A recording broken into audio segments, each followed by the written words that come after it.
The name is Dale. Here to do the review of Royce the 5'9's new album, The Book of Ryan. This review is done on behalf of Audio Liquor Magazine. I just did a Royce the 5'9 project with DJ Premier review about a month ago. So here I am again doing another review for another project that Royce the 5'9's put out. It's very rare that you see two studio albums getting put out by the same artist within a month or a month and a half time. So Royce, I've said it before in past reviews, I believe Royce and Kendrick Lamar are putting out the best music. They have put out the best music in the last 5 years, should I say, in my opinion. And Royce has 7 solo studio albums, including this new one, The Book of Ryan. He also has 2 group albums with Slaughterhouse. You know, that group consists of Joe Budden, Joel Ortiz, and Crooked I, who is now known as King Crooked. They have like 2 albums together. He has 2 albums with DJ Premier, The Prime and Prime 2. Then he did an album with Eminem called Bad Meets Evil. He's done ghostwriting for Dr. Dre on the second Chronic album. He's done ghostwriting for Diddy. Royce is one of the few artists that gets better with time. His last 5 years are better than his first 10 years, you could say. Or 10 or 11 years. The music he's made in the last 5 albums are much better than the music he was making prior to that. Like his first 10 years of making albums. I believe his first appearance, or the first time that anyone really heard him, was on Eminem's first album, the Slim Shady LP. He was featured on that. That was my first time becoming aware of him. And I always knew he had the potential to be what he is now.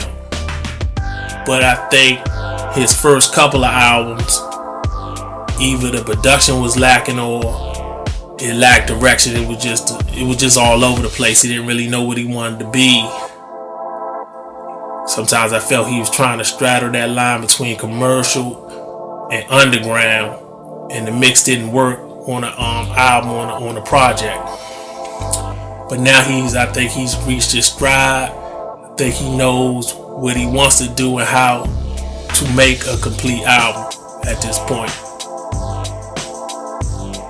And the bulk of the production is done on his new album, The Book of Ryan. It's done by Mr. Porter. Now, if you're not aware of Mr. Porter, he used to be with the group D12, Eminem's group. He was one of the 4 guys. He started doing production for Royce on his Street Hop album, which I believe came out in 2009. And ever since then, Mr. Porter would do beats here and there on a solo Royce album. So you got that Detroit connection there, because Mr. Porter's from Detroit and Royce 5'9's from Detroit. So I gave the Prime 2 album an A. And I might have jumped the gun. Yeah, I did jump the gun on that. After listening to it several times after my review, I come to the conclusion that it's an A album, an A- album, instead of an A, which is still a damn very good album. So I've done that with Kendrick Lamar. The Kendrick Lamar Damn album, I gave it an A- when I should have gave it an A. After I listened to it several times, I was like, oh, that was an A. I did that with the Black Milk Fever album. I gave that a B-, but I should have gave that an A. So sometimes I'm wrong on my reviews, or I'll go back and be like, oh, I should have gave it a better grade. So that tends to happen. I might listen to something 2 or 3 times before I get to the actual review. Then you know you're going to listen to it even more times after the fact. And some things can just get better after you listen to it over and over. You're like, oh, this is much better than I thought. Whereas with the J. Cole new album, K.O.D., when I first listened to it, I was like, oh, this is an A- album. And I never got a chance to actually do the review when I wanted to. But by the time I got to the review of doing it and listening to it more, I was like, oh, this is This is a B plus. It's not as strong as I thought. But anyway, I'm getting off subject. Let's get into this review of Book of Ryan. I'm not going to talk about all the songs. You know, you got skits and intros and all that. But I'm going to talk about the bulk of it, because I pretty much like everything besides one song. So first track I'm going to talk about is Woke. One long verse. It's only about a minute and some change, but it's a banger. Got Caterpillar featuring Eminem. Like the use of the Gil Scott Heron at the start of the song. The revolution will not be televised. Battle raps. Eminem really goes in. I believe the song is produced by S1. They got another track called Godspeed, produced by Mr. Porter. Has a West Coast sound to it. It has that type of feel to it. I dig it. You know, one long verse again. Then you got this track called Dumb, featuring Boogie, produced by S1. Sounds like a Dr. Dre beat. Sounds like Dr. Dre could have did the production on this joint. I dig it. And you got another track called Cocaine, produced by DJ Khalil. I really dig this joint. Royce is pretty much just singing on this song. He is just singing on the song, which was a total surprise. I never heard him do a song where he's strictly just singing. I've heard him in the past sing here and there on a hook or at the end or the beginning of a joint, but not a whole song where he's singing. And he's singing about his father having a cocaine addiction in the past. Really love it. Really dig that joint.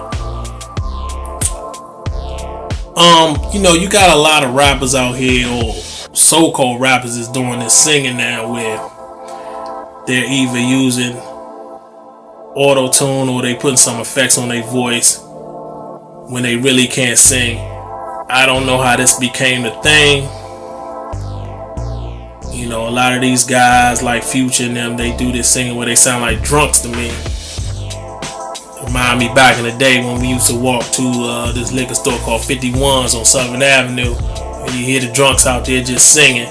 That's how a lot of these niggas sound to me. So I don't understand how this became the end thing. I don't understand why people gravitate like that type of shit. But Royce can actually sing. He's not great at singing, but he doesn't need a lot of effects, and he doesn't sound like an old ass drunk singing in front of a liquor store like a lot of these young ass niggas do. And let's go to another track. Life is Fair, produced by DJ Khalil again, talking about his childhood, family struggles with his mother and father. Then you got Bob Boat, featuring J. Cole, produced by Cool and Dre. One of my favorite songs on the album. He has a video for it. It's basically about this amusement park where he comes from in Detroit, somewhere in Detroit. It was like a low-end amusement park where people who didn't make a lot of money could afford to go to this amusement park, so to speak. And J. Cole does his thing. I really like J. Cole on here. But I thought it would make more sense if he featured another Detroit rapper on here. Being that he's talking about an amusement park in Detroit, I didn't understand why he didn't get like a Elzhi or Black Milk, who he has relationships with, to be on the album. Or even an Eminem. I don't know. Somebody from Detroit that can relate to going to this particular amusement park. But it's some soulful shit nonetheless. I really like it. I'm nitpicking with that. That's just a thought that came into mind. Like all these, you know, MCs he know that come from Detroit, why he couldn't feature one of them instead of J. Cole. But anyway, then we're gonna get to this track called Legendary, produced by Mr. Porter. It's an odd beat, but I really dig it. Royce does his thing on there. Love his flow on there. Good song. And you got Some on Lock, another track. This song is featuring Pusha T, Jadakiss, Fabulous. It's produced by the Street Runners. Solid song. Solid braggadocious joint. Then you got Amazing, produced by S1. The production and the beat has like a happy sound to it, but it's cool. I dig it. He's talking about his old neighborhood, more childhood shit. Ryan, you got that going through the song. Ryan, I really dig that joint. It's a feel good song. You got another track called Outside featuring Marsha Ambrosia, formerly from Floetry, produced by Mr. Porter. A deep joint about fear. It has like a jazz type beat to it, nice horns. Dig it. And you got a track called Power about his father acting crazy during the holidays like Christmas and Thanksgiving. You know, drinking too much. You know, domestic violence. His father hitting his mother, beating on his mother. Child abuse. His father having a fight with Royce's older brother. Well, it wasn't really a fight. Father basically just knocked the older brother out. Had to get the cops and everything. It's a story. I really like it. Good joint. Song is about 6 minutes and some change, so it's pretty long, but it needed to be because it's a story. Then you got Strong Friend, produced by Mr. Porter. You need to check up on your strong friend. I really like that message. I dig the quotes. He's like quoting a bunch of different people at the end of the song. And then you got another track called Anything and Everything. A very deep song. I really like this joint.